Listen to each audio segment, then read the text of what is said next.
Friend, myself Mohammad Wasim Anjum and you are watching my YouTube channel Real Concepts. In this video we will discuss about inner nets of noble metals, properties and uses of gold, silver and platinum.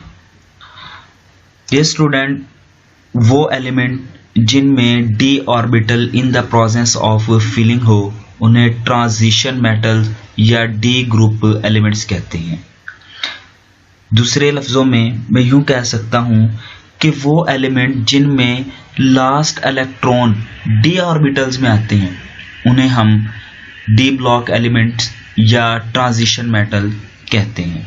The elements in which d orbitals are in the process of filling constitute a group of metal called transition metals और D group elements कहते हैं। They exhibit a variety of oxidation state।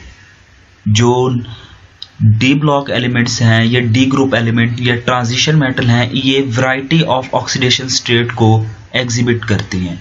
जैसे कि iron है, iron +3 valency को भी show करता है और +2 वैलेंसी को भी शो करता है। इसी तरह जो कॉपर है, कॉपर +1 वैलेंसी को भी शो करता है और +2 वैलेंसी को भी शो करता है। इस तरह ये वैरायटी ऑफ वैलेंसी को या वैरायटी ऑफ ऑक्सीडेशन स्टेट को डिनोट करते हैं। They belong to 4th, 5th and 6th period of the periodic table. इनका ताल्लुक चौथे, 5वें और 6ठे पीरियड से है पीरियोडिक टेबल में। और they are 3 series of transition elements, each series consisting of 10 element. Periodic table में इनकी 3 सीरीज हैं और हर सीरीज में 10 एलिमेंट्स हैं। आइए देखते हैं। यहाँ पीरियोडिक टेबल में देखें, ये 3 series 4th period, 5th period और 6th पीरियड, ये 3 पीरियड दिखाए गए हैं ट्रांजिशन एलिमेंट्स के या ट्रांजिशन मेटल के। इसमें हर एक में 10-10 एलिमेंट्स हैं, हर एक सीरीज में 10-10 एलिमेंट्स हैं। 1, 2, 3, 4, 5, 6, 7, 8, 9 और ये 10। तो हर सीरीज में 10-10 एलिमेंट हैं। Chemical behavior of the first transition series is similar to the active element except copper। पहली सीरीज में तमाम मेटल्स का जो बिहेवियर है वो वैसे ही है जैसे एक्टिव मेटल्स का होता है। जैसे कि ग्रुप 1 की जो यानी रिएक्टिव होती हैं, सिर्फ कॉपर के अलावा, कॉपर को छोड़ के बाकी सारों पहली सीरीज में तमाम मेटल्स का जो बिहेवियर है वो एक्टिव मेटल जैसा है। जबकि gold and silver are relatively inactive metals because they do not lose electron easily। जबकि गोल्ड और सिल्वर ये लेस रिएक्टिव होती हैं, ये इनएक्टिव मेटल्स हैं, ये ज़्यादा रिएक्ट नहीं करती। इसकी वजह ये है कि ये इजीली इलेक्ट्रॉन। हम प्रॉपर्टीज ऑफ सिल्वर को स्टडी करते हैं। Silver is white lustrous metal. Silver एक वाइट कलर की चमकदार मेटल है। It is an excellent conductor of heat and electricity. और ये हीट और इलेक्ट्रिसिटी की बहुत अच्छी कंडक्टर है। It is also highly ductile and malleable. ये बहुत ज़्यादा डक्टाइल और मेलेबल है। डक्टाइल मीन कि इन्हें खींच कर तारे बनाई जा सकती हैं और मेलेबल मीन इन्हें कूट कर शीट्स में तब्दील किया जा सकता है। It's polish surface are good reflector of light. इसके सिल्वर की पॉलिश सरफेस लाइट की बहुत अच्छी रिफ्लेक्टर होती है। Formation of thin layer of oxide और sulphide on its surface make it relatively unreactive. अगर इसके सरफेस पे ऑक्साइड या सिल्वर ऑक्साइड या सिल्वर सल्फाइड की लेयर जम जाती है, लेयर बन जाती है, तो फिर ये रिलेटिवली अनरिएक्टिव हो जाते हैं। और under normal conditions of atmosphere air does not effect silver. अगर एटमॉस्फेयर में कोई एसिडिटी वगैरह ना हो, नॉर्मल कंडीशंस हों, तो ये सिल्वर पर इसका कोई असर नहीं होता एटमॉस्फेयर का। It tarnishes in the presence of sulphur containing compound like hydrogen sulphide. अगर ये सल्फर कंटेनिंग कंपाउंड जैसा कि हाइड्रोजन सल्फाइड है, इनकी मौजूदगी में ये धुंधला जाती हैं, इनकी जो चमक दमक है वो कम हो जाती है। Uses of silver, being very soft metal it is rarely used as such, क्योंकि ये बहुत सॉफ्ट होती है इसलिए इसे एज सच यानी कि प्योर फॉर्म में इसको इस्तेमाल नहीं करते।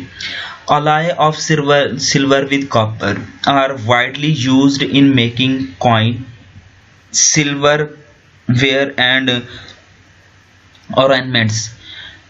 Silver alloy of silver with copper के साथ सिल्वर का अलॉय बनाया जाता है और उसको हम कॉइन्स बनाने के लिए यानी सिक्के बनाने के लिए इस्तेमाल करते हैं, और सिल्वर के बर्तन वगैरह और ज्वेलरी बनाने के लिए या डेकोरेशन पीस बनाने के लिए इस्तेमाल करते हैं। इसके अलावा compounds of silver are widely used in photographic film and dental preparation. Silver के कंपाउंड्स को हम फोटोग्राफिक फिल्म में इस्तेमाल करते हैं और दांत बनाने के लिए इस्तेमाल करते हैं। Silver also has important application in mirror industry. Silver को हम मिरर इंडस्ट्री में भी इस्तेमाल करते हैं। आइए अब हम गोल्ड की प्रॉपर्टीज को स्टडी करते हैं। Gold is a yellow soft metal. Gold एक येलो कलर का सॉफ्ट नरम मेटल होता है। It is almost malleable and most malleable and ductile of all the metals. जितने भी मेटल हैं उनमें सबसे ज़्यादा जो मेलेबल और डक्टाइल है वो गोल्ड है। 1 gram of gold can be drawn into wire of 1.5 kilometer long. 1 gram gold को हम ड्रा करके खींच कर 1.5 किलोमीटर लॉन्ग यानी 1.5 किलोमीटर लंबी वायर में तब्दील कर सकते हैं। Gold is very non reactive और इनर्ट मेटल। ये बहुत कम रिएक्टिव होता है यानी इनर्ट होता है। इनर्ट का मतलब होता है less reactive. It is not affected by atmosphere. Atmosphere का इसके ऊपर कोई असर नहीं होता। It is not even affected by any single mineral acid और बेस। इवन इसके ऊपर एसिड और बेस का भी कोई इफेक्ट नहीं होता। डियर स्टूडेंट, गोल्ड की प्योरिटी को मेजर करने के लिए जो हम जिस चीज में हम गोल्ड की प्योरिटी को जाहिर करते हैं उसे हम कैरेट कहते हैं। Purity of gold is shown by carats that indicates the number of part by weight of gold that is present in 24 parts of alloy. 24 carat gold is pure gold. अगर किसी अलॉय में weight के लिहाज से 24 part of alloy gold के part मौजूद है, gold part मौजूद है, यानी इसके जो रेशो है वो 24 पार्ट है उसके लिहाज से, तो हम कहते हैं कि इसकी जो ये गोल्ड वो गोल्ड जो है वो 24 कैरेट होगा। और 24 जो कैरेट होता है वो सबसे प्योर गोल्ड होता है। मिसाल के तौर पे 22 carat gold mean that 22 part pure gold is alloyed with 2 part of either metal silver or copper for making ornaments and jewelry। 22 carats gold का मतलब ये है कि ऐसा अलॉय है जिसमें 22 पार्ट्स गोल्ड के हैं और जो 2 पार्ट्स हैं वो किसी दूसरी मेटल के हो सकते हैं, जैसा कि सिल्वर हो सकती है और कॉपर, और इसे हम डेकोरेशन पीस और ज्वेलरी बनाने के लिए इस्तेमाल करते हैं। जबकि जो वाइट गोल्ड होता है उसे गोल्ड को अलॉय किया जाता है विद प्लैटिनम या निकल और जिंक वगैरह। इससे जब हम अलॉय करते हैं तो हमारे पास जो गोल्ड बनता है उसे वाइट गोल्ड कहते हैं। Properties and uses of platinum. Platinum is used to make jewelry items because of its unique characteristic like color, beauty, strength, flexibility and resistance to tarnish. Platinum की यूनिक प्रॉपर्टीज़ की वजह से इसे jewellery बनाने के लिए इस्तेमाल किया जाता है। इसकी जो यूनिक प्रॉपर्टीज़ हैं उनमें कलर, ब्यूटी, स्ट्रेंथ, फ्लेक्सिबिलिटी और रेजिस्टेंस टू tarnish यानी ये धुंधला नहीं होता, इसकी चमक दमक कम नहीं होती, इसलिए इन्हें ज्वेलरी बनाने के लिए इस्तेमाल किया जाता है। It provides a scissor cutting for diamond and other gemstones enhancing their brilliance. इसे हम एज ए फ्रेम डायमंड्स और दूसरे जेमस्टोन्स पत्थरों को की खूबसूरती को, उनकी ब्यूटी को इन्हांस करने के लिए, उनकी चमक दमक को बढ़ाने के लिए एज ए फ्रेम प्लैटिनम को इस्तेमाल करते हैं।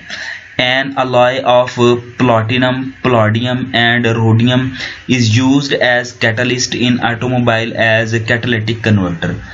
इन प्लैटिनम, पलाडियम और रोडियम, इन तीनों को मिला के एक अलॉय बनाया जाता है जिसे हम ऑटोमोबाइल्स में यूज़ करते हैं एज ए कैटालिटिक कन्वर्टर। ये क्या कन्वर्ट करता है? ये हार्मफुल जो गैसेस हैं जैसा कि कार्बन मोनोऑक्साइड, नाइट्रोजन ऑक्साइड्स, इन ऑक्साइड्स को ये कन्वर्ट कर देता है। जो व्हीकल से, गाड़ियों के इजाज से जो खारिज होती हैं उनको लेस हार्मफुल गैसेस के अंदर कन्वर्ट कर देता है, जैसा कि कार्बन डाइऑक्साइड, नाइट्रोजन और वाटर वेपर्स वगैरह। Platinum is used in the production of hard disk drive coatings and fiber optics cables. इसे हम हार्ड डिस्क ड्राइव की कोटिंग के लिए इस्तेमाल करते हैं और ऑप्टिक फाइबर्स बनाने के लिए, केबल्स बनाने के लिए इस्तेमाल करते हैं। ऑप्टिक फाइबर केबल आजकल नेट में इस्तेमाल की जा रही हैं। और platinum is used in the manufacturing of fibre glass, reinforced plastic and glass for liquid crystal display. ये यूजेस हैं और प्रॉपर्टीज हमने पढ़ी हैं सिल्वर, गोल्ड और प्लैटिनम की। Thank you very much.